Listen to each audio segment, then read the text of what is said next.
Well, hello and welcome back again. If you have been joining me over the last couple of days, you'll know that we are up to session 3 in the 5-day Money, Marketing and Mindset Boost Masterclass. So if you just joined me for the very first time, make sure you go back and you listen to session 1. Session 1, we talked about the money, marketing and mindset mistakes that you want to avoid making. And if you are currently making them, then you know that you've got some better things to put into place so that you can then continue to grow and scale your business. In the second session, we talked about money, a money boost, specifically on how to go from a coach or a consultant that's maybe charging by the hour. So you are currently seen as a commodity to a highly paid authority. So we talked about that in session 2. And today we're going to talk about session 3, which is a marketing boost. Some must-do strategies so that you can stand out, you can be heard, and you can be seen as that authority in your field, that industry thought leader. So let me just share a link with you here. This is the link that you can go to after today's class to be able to access the work guide. I've created a work guide that you can then take notes along. AnneMarieCross.com/5-day masterclass. And then also, if you're not yet part of our community over on Facebook, this is the Be the Difference movement, as well as the Podcasting with Purpose, a group of people who eventually want to, or currently are amplifying their voice with a podcast, and they want to learn how to do that, but also become profitable through doing that.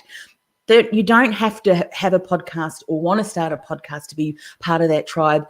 What you do want those to be that change maker, that voice in your industry. So certainly go and join that community if that seems, the place that you want to hang out and be with other people. So let's dive in today. Marketing boost must-do strategies to stand out, to be heard, and become an industry thought leader. Now, for those of you who are watching the replay, if you've got any questions or comments that you want to add, please go ahead and do that. I will also be tracking. I have heard from the tech team from StreamYard that they're having a few issues with comments coming through. So if you do write a comment or ask a question and I don't answer it today, don't worry, I will go back and listen to all of those or read them and answer those. Okay, so if you're following along on the work guide, there's a couple of sentences that I want you to complete. And this is a myth around marketing and around sharing your message. And so often people think that when we market to everyone, we are going to increase our chances of being found, being heard, and generating clients. However, that is far from the truth. And this is where I want you to fill in the myth. If you market to everyone, you market to no one. And it's similar to what I said in last session, is that when you speak to everyone and you try to speak to everyone, and this is the same if you're starting a podcast, if your audience is everyone, then you speak to no one. And there's a couple of reasons for that. And that is because your message will be too broad. You're not tapping into the psychology or the problems and the challenges that your ideal client is faced with. And you're not going to be providing a solution that's relevant, that's valuable for them. And often there is so much clutter that your ideal client is being bombarded with. They're not going to see you as that authority. They're not going to recognize you as that thought leader and someone who really has an incredible solution to support them in achieving their outcome. So the next session in the work guide, which you can complete, it says the quickest way to build your thought leadership and your business results is to become known as that authority to a niche. So fill that in. So niche or niche, depending on how you want to pronounce that, and here's some bullet points that you want to complete, that needs your services, that is looking for someone with your expertise, and is willing to invest in themselves. And fourthly, you enjoy working with them. And that's really important. One of my core values is fun. Not that I don't do some tasks that I wouldn't classify as, 100% fun, but if you don't enjoy working with your clients, if you're not passionate about supporting them and being there whilst they're going through the ebbs and flows of learning and changing and transforming, then you're going to get bored very, very quickly. So let me just repeat those. A niche that needs your services, that's looking for someone with your expertise, and is willing to invest in themselves, and that you enjoy working with them. There's a couple of factors that are so important within that, because you may see a lot of people struggling and who you would call your ideal clients. However, if you're honest, if they're not investing because they don't see that, maybe there's a demographic that tends to want to do everything on them, on their own and figure it out on their own. Or they may see investing their dollars in another area as far more important than yours, unless you've got a huge income to be able to have a long, what you might call a customer buyer's journey from when they first get to know you to investing, then you're going to find yourself going broke very, very quickly. So you need to make sure that you tap into a market that recognizes that they've got an issue, but they're willing to invest in your services as well. So very, very important. Let me give you some examples of niching. This is where you fill in the other boxes here on the work guide. The reason is that we're doing this exercise is so many clients that I work with think, oh yeah, I've got a niche. Well, what's your niche? Well, women who lack confidence. That's not niched enough. You haven't chunked down enough. So let's get into some exercises here. So you might be a career coach. As you know, that's an industry that I have worked for many decades. It's still one that I'm passionate about. And so you might say, well, I am niching in the area of job search. Okay, that's not niched enough. So let's see if we can chunk that down. So you might say, well, so that's the first box. But the next box, when you're looking at niching down a bit further, you might say, well, I want to niche in the area of job search, however, with senior executives. Okay, so that might be a niche, senior executives. But imagine if you niched even further to say, well, I'm going to work with in the area of job search with senior executives. However, these executives specialize in IT, so information technology. They're very much experts in tech. Well, that's niching. But imagine if you took it even further to say, I'm going to be a coach that helps in the area of job search with senior executives who work in the IT industry. However, they specialize in sales and marketing. Now, just by identifying senior executives who are looking for a new role, they specialize in IT, but in the area of sales and marketing, or even just sales, you can see that you narrow your whole languaging, you narrow the outcomes that they're probably looking for, and you can wrap your entire marketing and also your sales material, your program, titles, everything that speaks into the challenges and the solutions and the outcomes that senior executives who's working in IT, who's an expert in sales, wants to then make their transition to the new role or to a new company. So you can see, just by taking the time to niche down even further, you can be even more specific, and therefore every piece of content that you share continues to really speak into that area. Let's do another one. Fitness is another area that I think is a huge market, but you can chunk down really, really finely to determine a niche. Let's do this example. So say, for instance, you're a fitness coach, write that in the box. Now you might say, well, I'm a fitness coach for women. All right, so you've now segregated yourself, which is good. So you've got men and women. All right, but imagine if you said, well, I'm a fitness coach for women, but more younger women rather than the mature-aged woman. So there would be different exercises that you might do, if you're comparing between younger women and more mature-aged women. But imagine if you said, okay, so I want to be a fitness coach for younger women, however, younger women who have just had a child, who've just had a baby.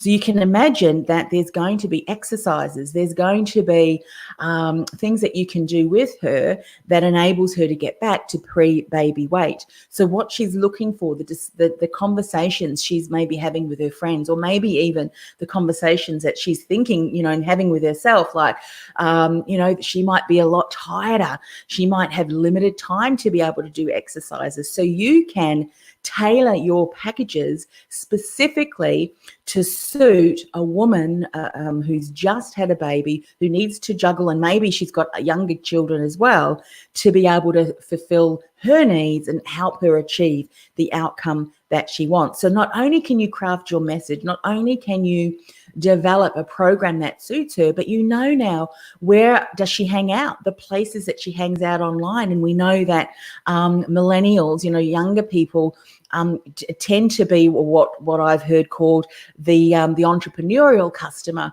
and they are hanging out in communities and they're looking for inspiration. They're often sharing, messages and content that they know their community will find inspiring. So if you tap into that demographic and you speak to her well and you're providing fantastic results and outcomes, you bet she's going to share that message for you, being that millennial and that what they call the entrepreneurial customer.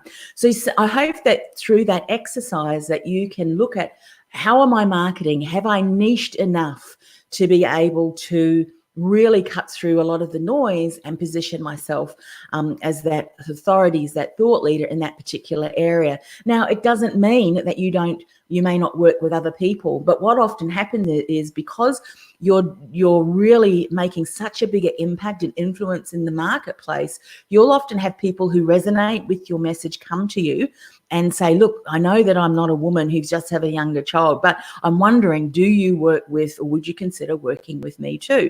And so you can make a decision whether or not you want to take on board someone else out of that demographic. But it's important to be really specific. Okay, so if bottom of page 8 on the work guide, you'll see some other areas that we can complete. So you can offer a range of services to a specific industry, such as maybe, as an example, sales and marketing, lead generation, and become known to specialize in that industry. So these are other ways that you can niche. So in other words, you might be multi-talented, you might be multi-passionate, multi-talented, however, specialize across those multi-offerings to a specific industry. So it might be to a financial industry or the health industry or a sporting industry or whatever industry that there is, but you offer a range of services that are specifically tailored for that industry. So again, that's one way of niching as well. So if you are, a multifaceted, passionate entrepreneur who loves to keep their finger on the pulse in a number of different areas, you've got a number of different areas of expertise, focus specifically on that niche industry. Another way that you can niche too is niching in the area of expertise and service offering. So this again is in the bottom of the page 8 in the work guide. And if you're just joining me and you want to access that work guide, annemariecross.com/5-day masterclass. So to give you an idea of niching in a specific area of service or expertise, if you look at what I'm doing, I specialize in the area of podcasting to help people become known as that thought leader in their industry. I don't like focusing on technology because, as I've said before, if you worry about the make and model of the microphone before you worry about your message, you can't edit compelling content from crap content. So you need to be really mindful on what is my message, what's my thought leader brand, how am I going to continue to position myself in the marketplace. But within that area of podcasting, I have personal branding, positioning, storytelling, interviewing. There's a lot of facets within that sits under the umbrella of podcasting and helping someone go from invisible to influential and profitable with their thought leader podcast. And so that's a specific service area that I can work into, and I have worked with a number of different industries and service people. So it doesn't mean that I have to, niche in a certain area. So you might have a specific area of expertise of service that you can really become that thought leader in, that you can really niche and position yourself well in the marketplace, because no one else is really offering what you are doing, and you almost become that service offering of one. And I hear this conversation, paraphrasing it a little bit, but people have said, create your own industry, create your own market, so that you're not competing against anyone and everyone, which is good. But remember, if you're innovators, and I do deal with a lot of innovators, if you are tapping in and creating a whole new market and there is no need, remember that needs your services, is looking for someone with your expertise and is willing to invest in themselves, what we just covered. Don't niche so innovatively that your audience doesn't see the benefit of using your services. And I've had a couple of colleagues, unfortunately, who've been very innovative in their offerings. And again, unless you're willing to wait for the market to catch up with you, then hopefully you've got some other services that you can offer as you're building that up. If I think back to when I started my first podcast in 2008, I wasn't offering podcasting services, and I wouldn't have, and I probably would have gone broke because a lot of people didn't even know what a podcast was. And it wasn't until I kind of saw the market shifting that the consumers were starting to consume podcasts a lot more. And people were saying to me, could you teach us?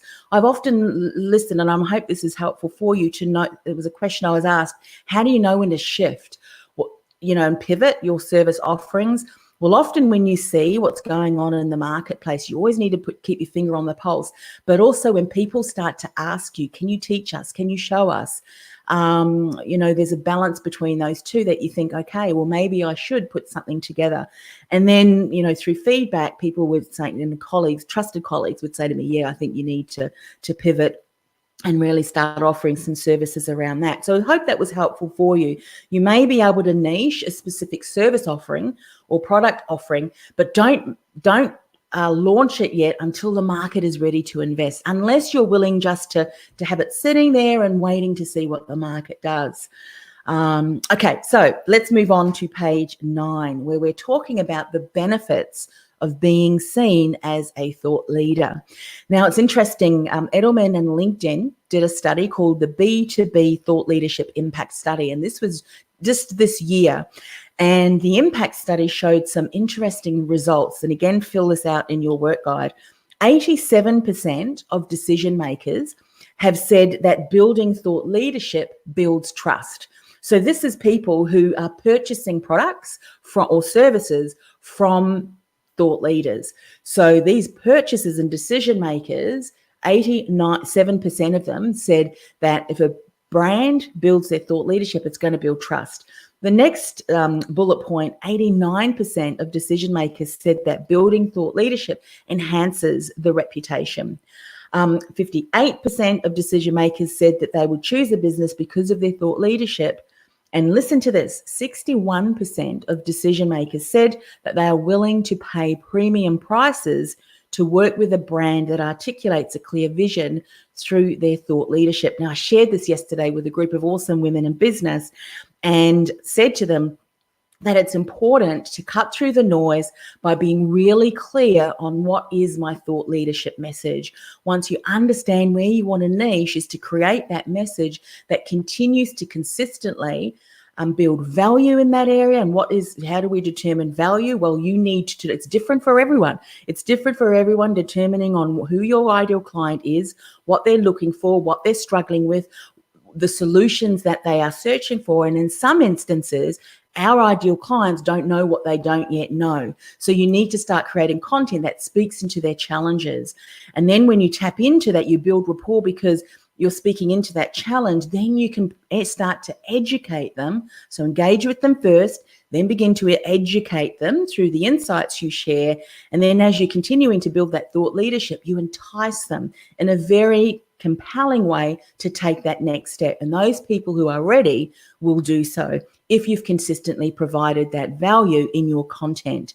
And thought leadership, why is it valuable? Why is it important to build that thought leader's brand and message? Is because 87% of people, your purchasers, your ideal clients, say it builds trust, enhances your reputation, would choose your business over someone else that was speaking in similar industry, and they'd pay you premium prices.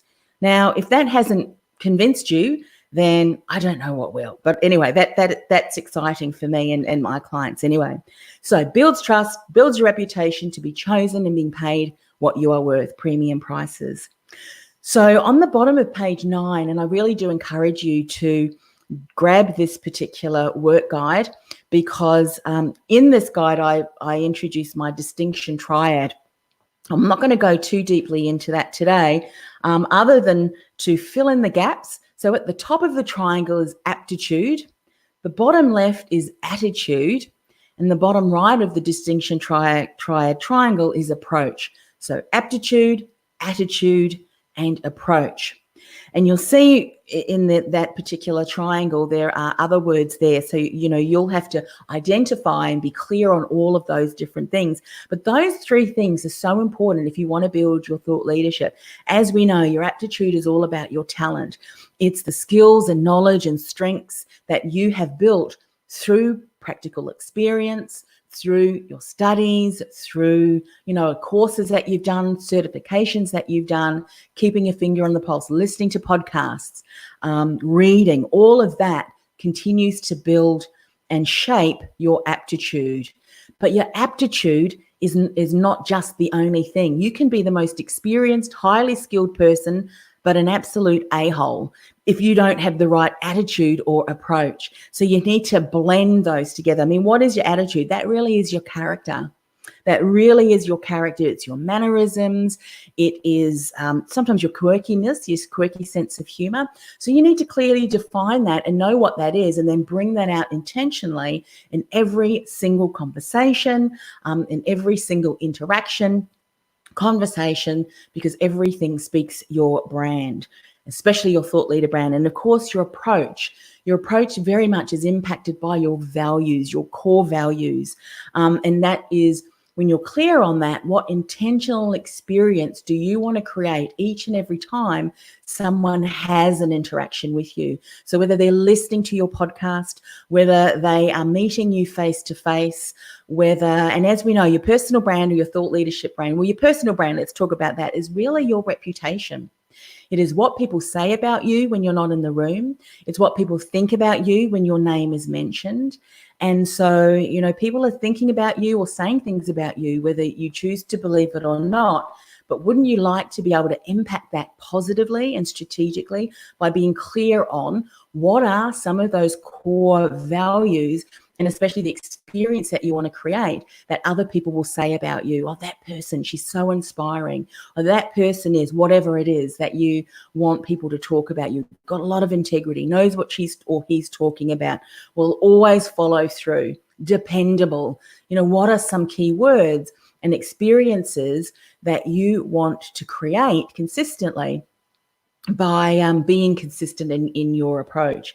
And so that is the distinction triad. And why I share that is because so often people will worry about, a crowded marketplace. It does not matter how many other people are serving and supporting in your industry, because no one else offers your services or products in the way that you will, because of the blend of your aptitude, but also the journey that you have overcome or that you have walked, along with your attitude and also your approach. When you uniquely blend that together, you are the only person that can deliver it in that way. And so that's why it's so very important to be able to clearly define what that is, because you can't clearly be intentional if you don't know what you're being intentional about. So turning over on page 10, here are some things to fill in. Aptitude is knowledge, skills, and strengths. Approach is your style. And I love using a tool that I was certified in and licensed in called the Branding with Archetypes. Love that, because there's core values of different archetypes. So when you blend your primary archetype with your influencing archetype, and then what I call kind of your balancing archetype, which is the last one, you get a nice, uniquely rounded you, because it very much speaks to who you are. And you can't fake being yourself. I hate that term, fake it till you make it. Why not understand yourself more clearly and understand what makes you tick, so that you can step into that and give yourself more permission to be you? You don't have to fake anything. And then the last one, attitude, which is character, is mannerisms and your quirkiness and uniqueness. And I shared this recently at a Christian business women's conference. I said there's some quirky sense of humor or quirkiness that God has created in you, that is knitted in who you are, that for many of you, you're trying to hide. But that blended in with your aptitude and your approach is what uniquely is you. So for some of you, it might be a sense of humor. I've got a couple of colleagues, when they laugh, the whole room looks at them. And you know what? Celebrate that. Don't try and hide that sense of humor. Whatever that is for you, you need to be able to identify, how can I bring that out so that it can enhance who I am? And don't try and hide it, because it may very well be that thing that you do need to embrace and bring out into the experience that you're creating, that personal brand, that thought leader brand, so that when people think about you, her laugh or his laugh just, fills the room, completely transform that room. Or maybe your sense of humor. You can imagine if you don't have a sense of humor, you don't want to try and fake having a sense of humor or being funny, because people will know that, that's not one of your quirkinesses. Okay, so which important elements will you incorporate into your brand to develop that thought leader brand? Think about that. When I'm only covering a number of things, just, really skimming the surface. So what I want to encourage you to do is to be able to spend some time and get really clear. And I've got someone, exactly. Good. I'm glad I'm on the right track and you're finding this valuable. So here's some things to consider as we finish. We're nearly finished, is your thought leader message. And again, you're filling out the section which is on page 10. And this is, how are you challenging the status quo? Now, it doesn't mean that you need to challenge the complete status quo. It may just mean that you're doing something that's a little bit unique. You might want to identify a certain area of your market that is no longer valid or no longer relevant. So what is it that's happening? And actually within inside of the distinction triad that I shared, there's two circles which intertwine. And on one side is passion, the other side is peeve, and in the middle is purpose. And so when you look at challenging the status quo, sometimes people struggle with that and they go, well, I don't really know. When I share this with you, you'll know. So passion, that's something that you're passionate about. You'll want to speak about it. And when you talk about it, people will know that you're passionate about it, whatever that message is. So what you're passionate about, the message that you want to make a bigger impact in the life of your ideal clients and the world at large. Then on the other side of the circle, not the middle one yet, but the other side of the circle, that's peeving. What peeves you off? What fires you into action? Because when you hear someone talking about this, you just can't help but, so I'm like that sometimes when I watch the TV, the news. I turn into something that I'm thinking, where did this come from? Because there's so much rubbish and I just can't help. My family often yells at me, shut up, Mum. But that peeves me off. And it also peeves me off when I hear doom and gloom, negativity, or someone else being put down by someone. Can't stand that. And I will fire into action and stand up for them, kind of getting into arguments, even if they're not mine. When I see someone else being trodden upon, I just can't help but stand up and support them and fight them. So what peeves you off? So what peeves you off in your industry? What is something that, inside of you, your blood starts to boil? Now, they're intertwined between those two, what you're passionate about and what peeves you off will often be that purpose, that area that you are here to speak into, that area here that you are to bring inspiration, bring hope, bring transformation. So, that's where you look at challenging that status quo. When people say to you, well, you can't do that. For years in my career industry, a lot of my colleagues were saying, you can't not do face-to-face coaching with clients. You have to see them in the same room. And that was before Skype was even developed. So we were doing more phone coaching or even email coaching. And I would think to myself, why? Why do I have to sit in front of people? I mean, I'm an extroverted introvert, so I don't necessarily need to be in the same room to have a conversation with someone. So again, what area really annoys you in your industry? The next point, what are you doing that's different from everyone else? Now, again, you don't have to be, some of these innovators that are doing something completely different. Amazing. That's great. But you could do something that's slightly different, that's slightly to the left of what everyone's doing. I shared this just recently. I monitor the market. So when everyone says, you need to be doing this, you need to be doing that, well, I go, that's interesting, because when everyone's focusing there, then I'm going to shift. So when everyone zigzag, you've heard that saying before. So whilst everyone is rushing over to this area, what can you do that really will, separate you from what other people are doing? How can you challenge the status quo? One of my colleagues is a printer. And so everyone now has been talking for years about email and digital and all that kind of stuff. And he was saying now is the better time to start creating some professional thought leadership branded mail and content in the mail, because the only thing that is in mailboxes, I remember he said this a couple of years ago, the only thing that people are getting in their mailbox are boring flyers and bills. Well, now here in Australia, a lot of our bills are emailed to us, unless you want to pay an extra, I don't know, $2.50 for mail, postage or something, and having a paper version. So again, what can you do differently to stand out? Can be in your message and can be in your delivery. So be very mindful, start thinking about that. And your expertise and your story are the two other points here that if you blend that in to your thought leadership message. So just talking about your expertise, I mean, it may be things that you've learned, but it's also, how I mentioned yesterday, delivery is absolutely key. Yeah, I totally agree there, Dexter, because no one can deliver it in the way in which you can. No one has your unique story. Someone said to me yesterday, because I also did a personal branding webinar for that group of business women, someone asked me, how do we know what we put in our story?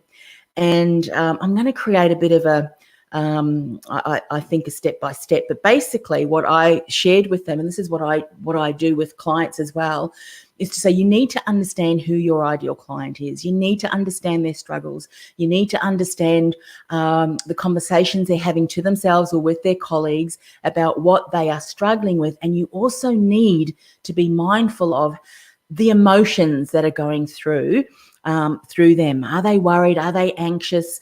Are they whatever it is? What keeps them up at night? Then when you have a look at that, then you also need to really map out what are they looking for?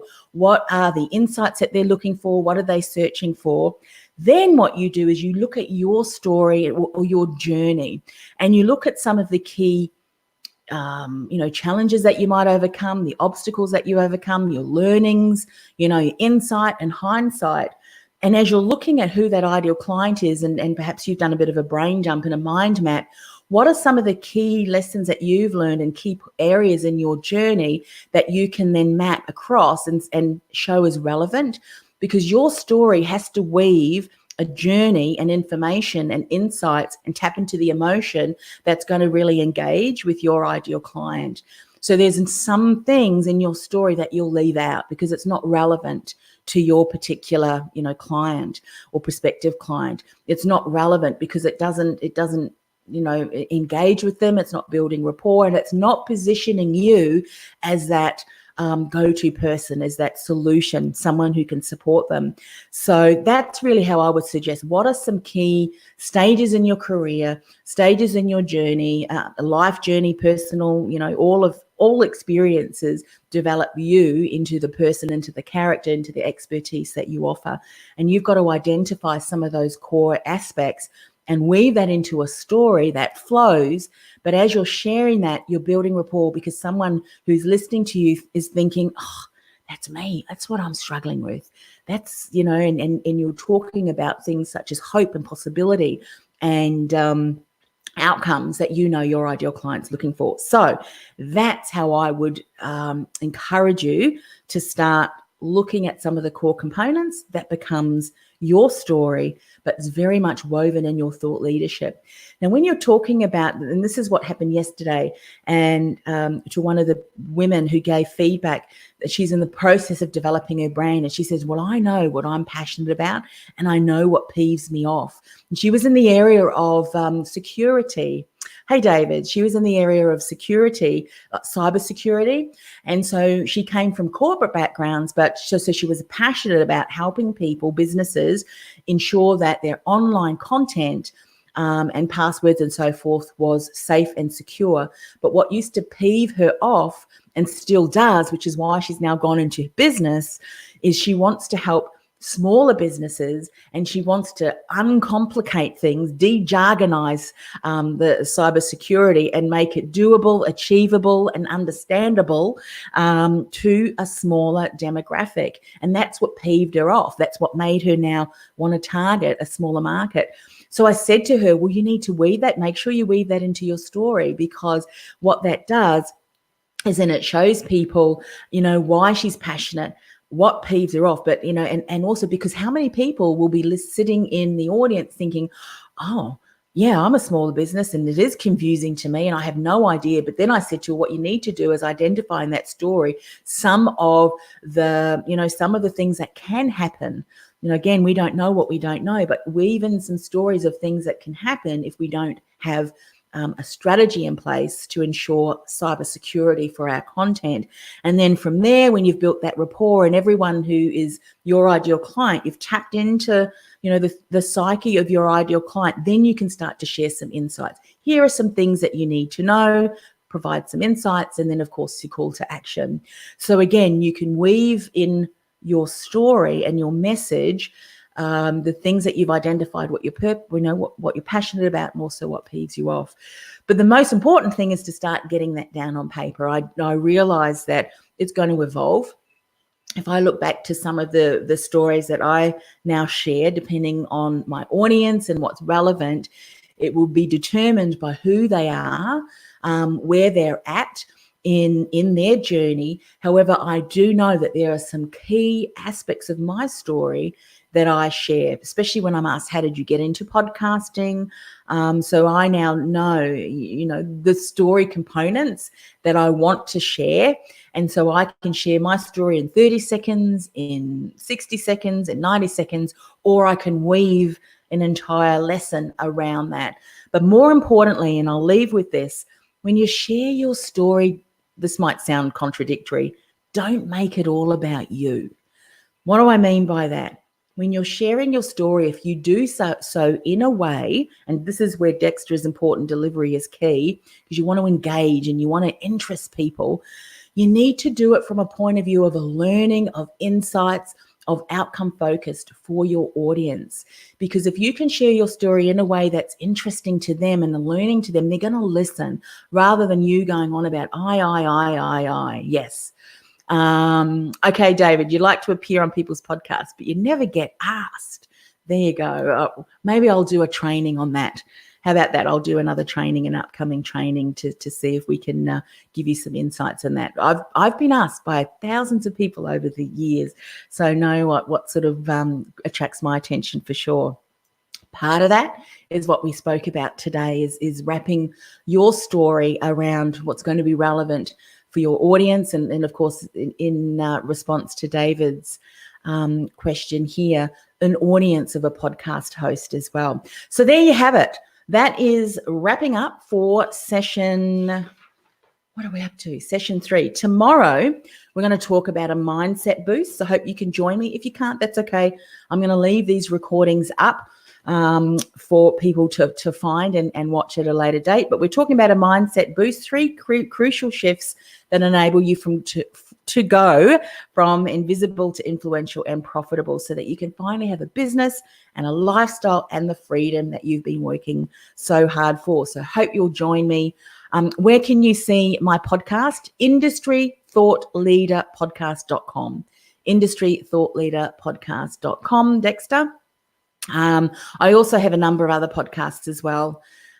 Just Google Anne-Marie Cross podcast, but that's the main one. Terrific. All right, guys, we'll see you back here again tomorrow. What time am I going to do that tomorrow? I think either 9:30. This is Melbourne time, but I'll see you again tomorrow. Bye for now.